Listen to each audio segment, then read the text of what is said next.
Sir ముందుగా ప్రవీణ్ గారు చనిపోవడం అనేది అందరికీ బాధాకరమైన విషయమే. కాకపోతే ఆ రోజు నుంచి ఈ రోజు వరకు కూడా మీరు స్టాండ్ తీసుకున్నారు. మీ వీడియోలు చూస్తూనే ఉన్నాము, మీ మాటలు వింటూనే ఉన్నాము. ఇది తనది సాధారణమైన మరణం కాదు, యాక్సిడెంటల్గా జరగలేదు, ఖచ్చితంగా కుట్ర చేసి హత్య చేశారు అని చెప్తున్నారు. మీరు అలా చెప్తున్నారు, కానీ మరి పోలీసులు ఇచ్చిన ఫుటేజ్ ప్రకారము ఇది సాధారణ మరణము అని తెలుస్తుంది. కానీ ఒకవేళ అది అబద్ధం అయితే మరి మీ దగ్గర ఎలాంటి ప్రూఫ్స్ ఉన్నాయంటారు సార్? అమ్మా,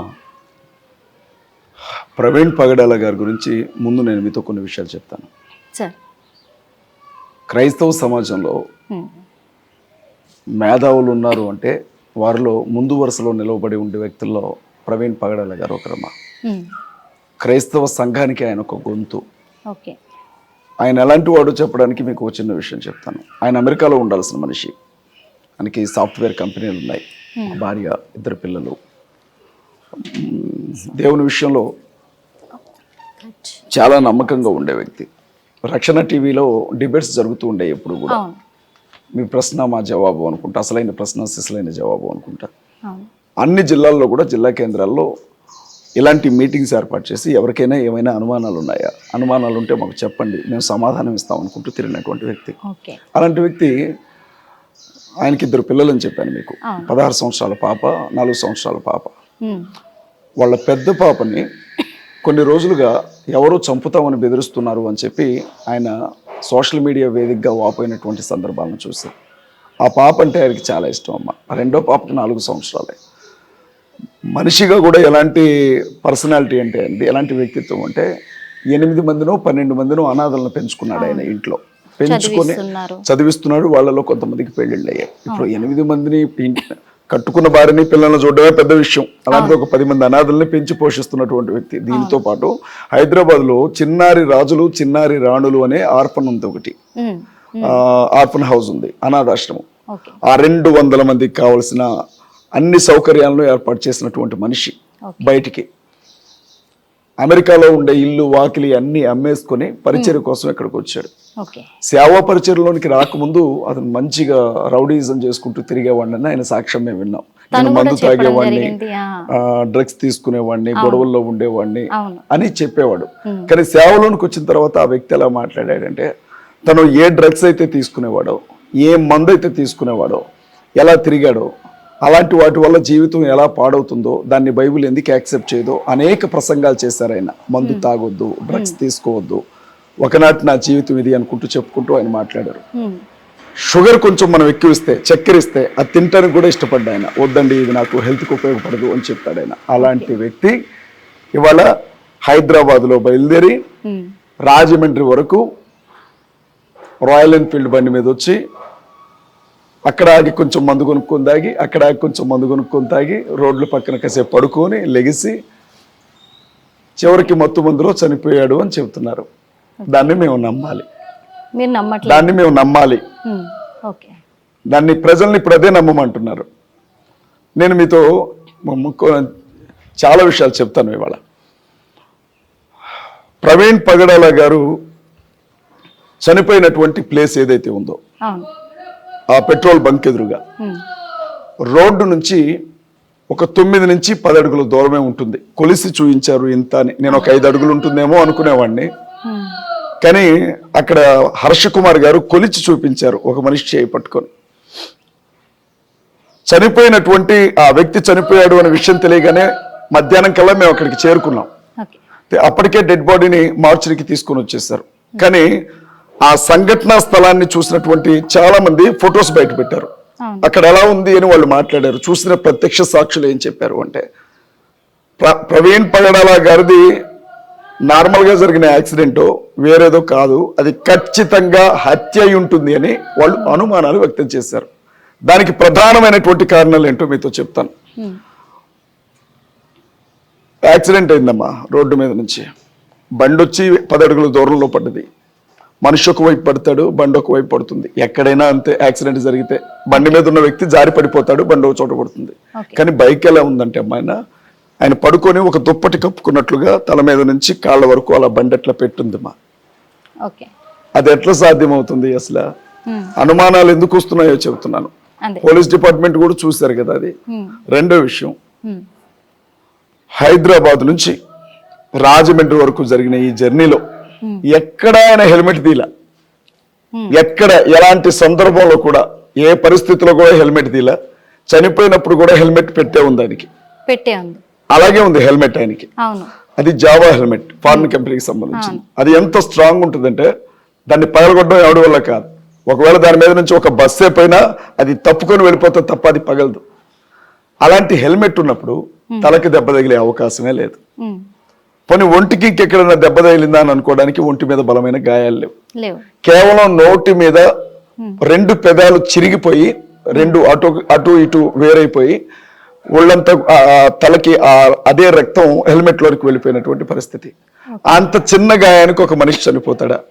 ఓకే. ఇది మా రెండో ప్రశ్న.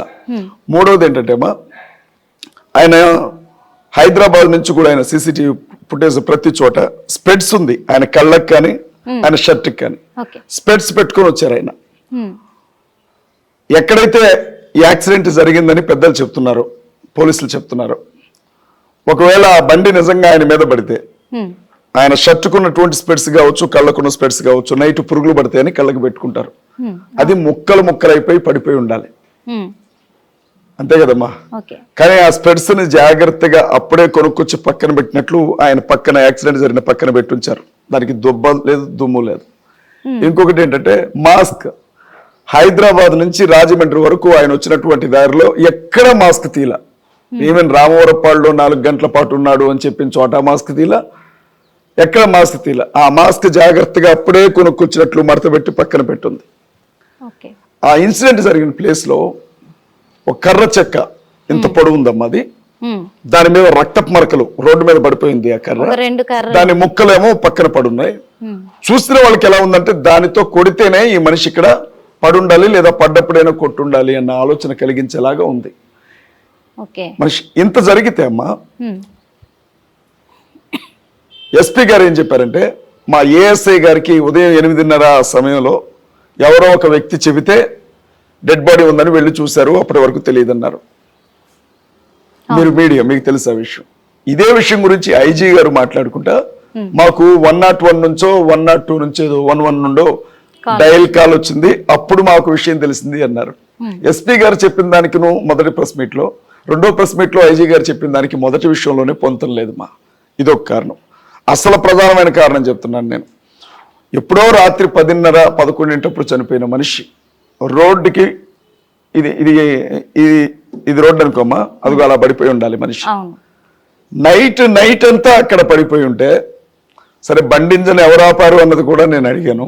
కొంతమంది అన్నారు అది వంగిపోగానే బండి ఆగిపోతుంది, దానికి అలా ఉంటుంది దాని సిస్టమ్ అని అన్నారు. మరి నాకు ఆ విషయం అయితే పెద్దగా తెలియదు, నాలెడ్జ్ లేదు నాకు.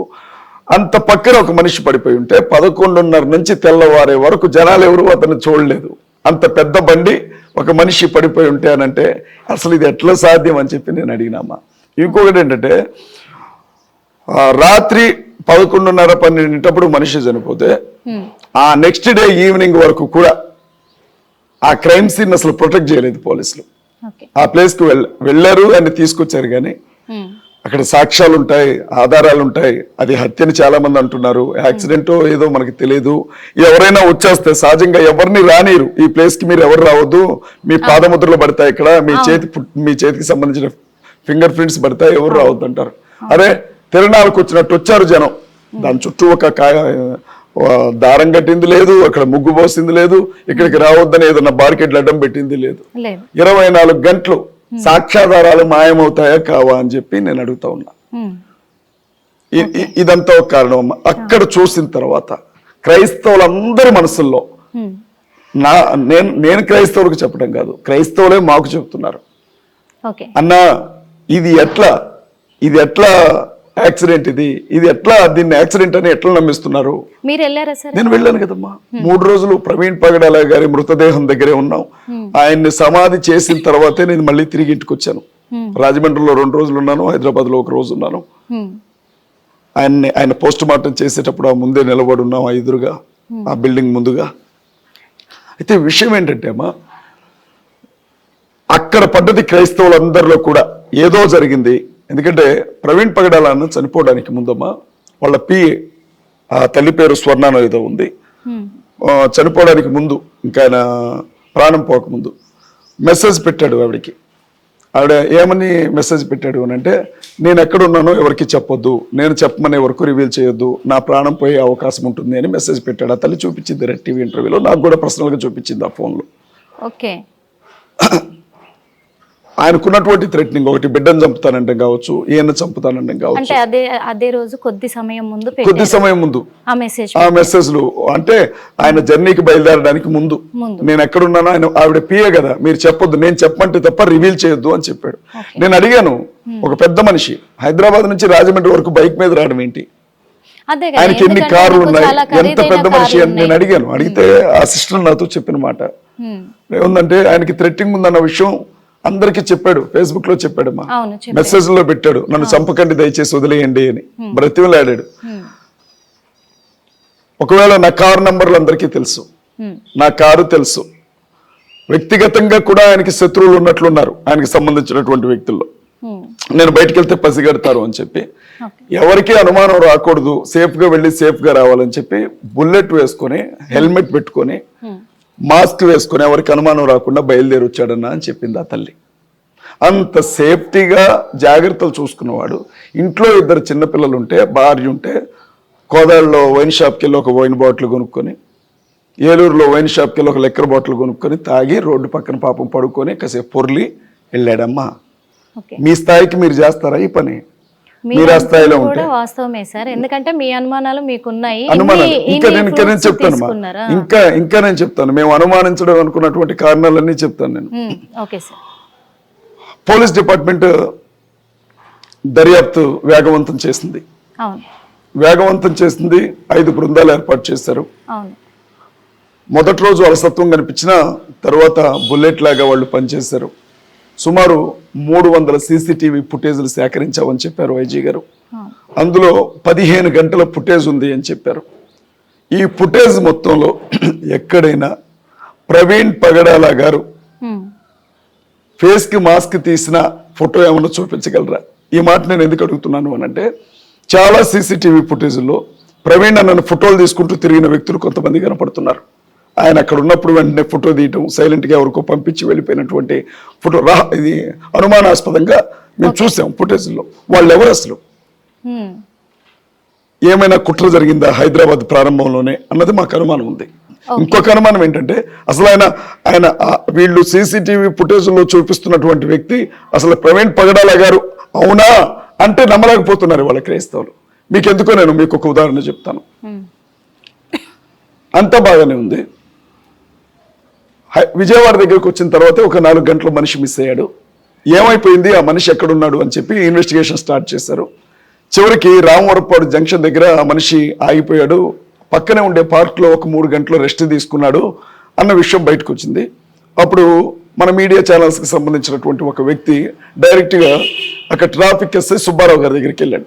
సుబ్బారావు గారిని అడిగాడు, సార్ ఇదంతా కూడా మందు చుట్టే నడుస్తుంది వ్యవహారం అంతా, ఆల్కహాల్ ఆయన తీసుకొని బండి నడపలేక ఒళ్ళు కంట్రోల్లో లేక చనిపోయాడని అంటున్నారు, కోదాడలోనే మందు కొన్నాడు అంటున్నారు, అలాంటిది ఏమైనా జరిగిందా, మీకు ఏమైనా స్మెల్ వచ్చిందా అని అడిగారు. అడిగితే ట్రాఫిక్ ఎస్ఐ గారు చెప్పింది, లేదండి ఆయన దగ్గర ఎలాంటి వాసన లేదు, ఆయన మందు తాగిలేడు, చాలా హుందాగా ఉన్నాడు ఆయన, కాకపోతే హైదరాబాద్ నుంచి బండి మీద వచ్చాడు కదా, ఏదో ఒక రకమైన అలసట, భయంకరమైన అలసటలో ఉన్నాడు, మేము అప్పటికే బండికి సంబంధించిన ఆ ఎదురుగుండే హెడ్ లైట్ ఊడిపోయింది, తాళ్లతో కట్టాము, అది ఆగలేదు, కొంచెంసేపు రెస్ట్ తీసుకుంటా అన్నాడు, వెళ్ళాడు, పార్క్లో పడుకున్నాడు.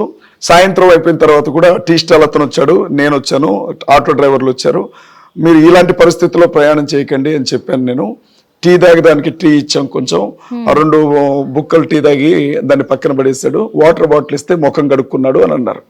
నేనేమన్నానంటే, నా ప్రశ్న ఏంటంటే, నేను వస్తున్నానమ్మా, ఎక్కడి నుంచో వస్తున్నా, కొంత దూరం వచ్చిన తర్వాత సడన్గా కళ్ళు తిరిగి పడిపోయాను నేను బండి మీద. చుట్టుపక్కల ఉన్న మనుషులు వచ్చి నన్ను లేపారు. లేపగానే ఏం చేస్తారు, ఫస్ట్ నా తల మీద హెల్మెట్ ఉంది, మూతికి మాస్క్ ఉంది, స్పృహలో లేనంత పని అయిపోయింది నాకు. వెంటనే చేసే కామన్ సెన్స్ ఉన్న ప్రతి ఒక్కరికి కూడా అర్థమయ్యే విషయం, వెంటనే ఏం చేస్తారు? హెల్మెట్ ఇట్లా తీస్తారా? తీస్తారు కదా, మాస్క్ తీస్తారు కదా, కొన్ని నీళ్లు తాగించి ముఖం మీద నీళ్లు చల్లుతారు కదా. 4 గంటలు అక్కడే ఉన్నా హెల్మెట్ తీయలేదట ఎస్ఐ గారు. మనిషి అక్కడే 4 గంటలు ఉన్నాడు, హెల్మెట్ తీయలేదంట పాపం. ఆయన హెల్మెట్ తోనే ఆయన ఉన్నప్పుడే మాట్లాడారు, హెల్మెట్ తోనే వెళ్ళి పడుకున్నాడట. 3 గంటల హెల్మెట్ తో ఎవడైనా పడుకుంటాడమ్మా? సహజంగా ఒక 10 కిలోమీటర్లు ఎండలో జర్నీ చేసి వచ్చాను నేను, తలలో చెమట్లు పోస్తూ ఉంటాయి.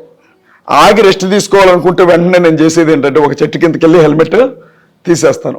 అలాంటిది 3 గంటలు మామూలు మనిషి అయినా హెల్మెట్ తోనే పడుకున్నాడట పార్క్ లో నేల మీద. మరి అక్కడ ఉన్న కానిస్టేబుల్ అయినా నిజం చెప్తాడు కదా. ఎస్ఐ గారు కానిస్టేబుల్ కాదు, నేననేది కూడా అదే. నా అనుమానం ఏంటంటే, ఇప్పుడు నాకు రైజ్ అవుతున్న అనుమానం ఏంటంటే, అసలు అతను ప్రవీణ్ పగడాలైనా ఎక్కడా ముఖం కనబడట్లేదు.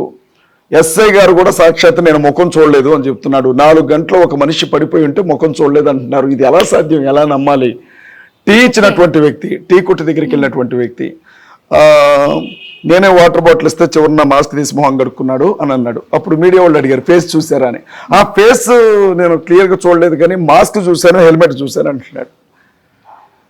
ఇప్పుడు నెక్స్ట్ డే నుంచి సోషల్ మీడియాలో ఇంకొక టాపిక్కే లేదు, ప్రవీణ్ పగడాల గారి మరణం తప్ప ఇంకొక టాపిక్ లేదు. పెట్టినా కూడా ఎవడు చూడట్లే. ఇవాళ ఆయన ఫోటో వేశారు, విజువల్స్ వేశారు, బండి గురించి చెప్తున్నారు, హెల్మెట్ గురించి చెప్తున్నారు. ఇన్ని చెప్తుంటే ఎస్ఐకి తెలియదమ్మా, అరే ఇతనే కదా ఇక్కడ కూర్చుంది, ఇతనికే కదా మనం చేసింది, 4 గంటలు ఏడే ఉన్నాడు కదా అని ఎస్పీకి చెప్పడా? ఐజీ గారికి ఇన్ఫార్మ్ చేయడా? ప్రమోషన్ వస్తుంది కదా, కేసు పెద్ద కేసుని ఛేదించినట్లు. టీ షాప్ అతను వెళ్ళి అడిగితే మరి నువ్వు ఎందుకు చెప్పలేదయ్యా, రోజు ఇదే విషయం కదా, అన్ని ఛానల్స్ మొత్తుకుంటున్నాయి కదా అని అంటే, హెల్మెట్ చూసి గుర్తుపట్టాను అంటండి. అసలు మనిషినమ్మవాడు హెల్మెట్ చూసి గుర్తుపట్టాడు చెప్తున్నాడు. అదే చెప్తున్నాడు. మరి అసలు ఏం మాట, అలాంటి హెల్మెట్లు ఉండవా? అంటే ఒకటే హెల్మెట్ తయారు చేసిందా కంపెనీ? అలాంటి హెల్మెట్లు ఉండవా? ఒకవేళ ఇది ప్రణాళికాబద్ధంగా జరిగినటువంటి కుట్రపూరితమైన హత్య అయి ఉంటే అక్కడ ఉన్నది వేరే వ్యక్తి అని మేము అంటున్నాం. వేరే వ్యక్తి అని మీరు అంటున్నారు. మా అనుమానం, కన్ఫర్మేషన్ కాదు, మా అనుమానం. ఆ దిశగా కూడా మీరు